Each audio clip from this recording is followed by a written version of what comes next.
Hi there, my name's Cassandra, but everybody calls me Cass.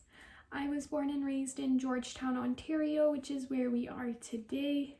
And before I go any further with this video, I'd like to do a land acknowledgement and thank the Haudenosaunee for allowing me to occupy their land and take from their resources. I appreciate every opportunity that I have been given and every sacrifice that has been made.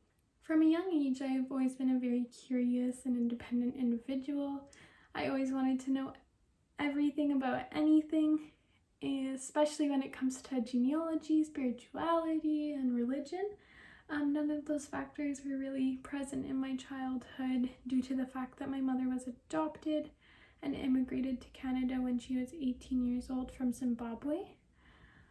This led to some self-identity issues, which have further now been worked out, but being raised with no spiritual or religious beliefs was definitely really hard. However, one thing that I was taught was to do what feeds your soul and ultimately to do what makes you happy, because that's all that matters in the end. This ideology has very much so been embedded into me and is definitely one of the most valued lessons that I've learned in my 20 years on Earth. Growing up, my family and I were never super close. However, we are now, and they are definitely my main motivator in everything that I do. We're all super stubborn, which is not good because personally, I always jump to conclusions and think for the worst. Obviously, this is not healthy, so I've been teaching myself to be more patient and open-minded and take a step back and look at all aspects of everything. The rest of this video is dedicated to the San people of Southern Africa and their mental health. So let's go. So I just got to Limehouse and I'd love to take you guys on a walk so we can talk about the San. San people are the indigenous natives of Southern Africa. In general, the San make up some of the poorest and most marginalized population due to colonialism. San people have been experiencing a post-colonial crisis for decades and do not have equal nor fair access to food, water, land, and more. All of these I take for granted due to my privilege. In addition, the San people do not have access to proper health care, including mental.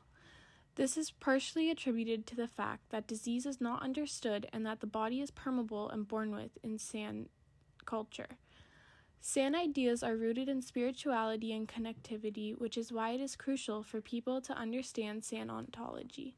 Researchers emphasize the need to move away from conventional Western medical notions that brain dysfunction is the key to mental health.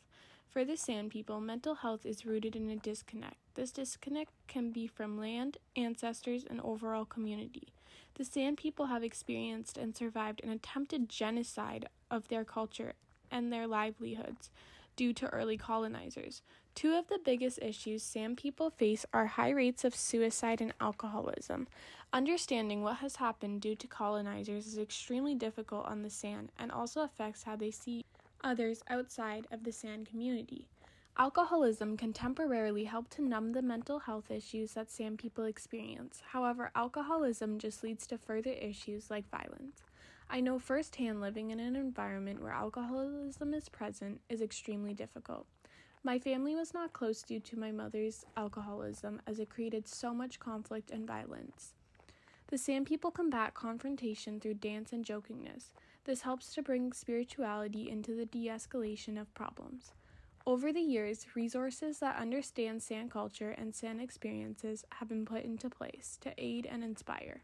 When reflecting on my knowledge of the mental health of San's people, I have been able to realize how privileged I truly am. I do not feel the effects of systemic marginalization. I do not feel a disconnect from the land, as it is not mine. I take for granted food, water, healthcare, education, and having mental resources that cater to my views. I can only imagine the experiences of San youth, and realistically, anything that I have dealt with in my life cannot be compared.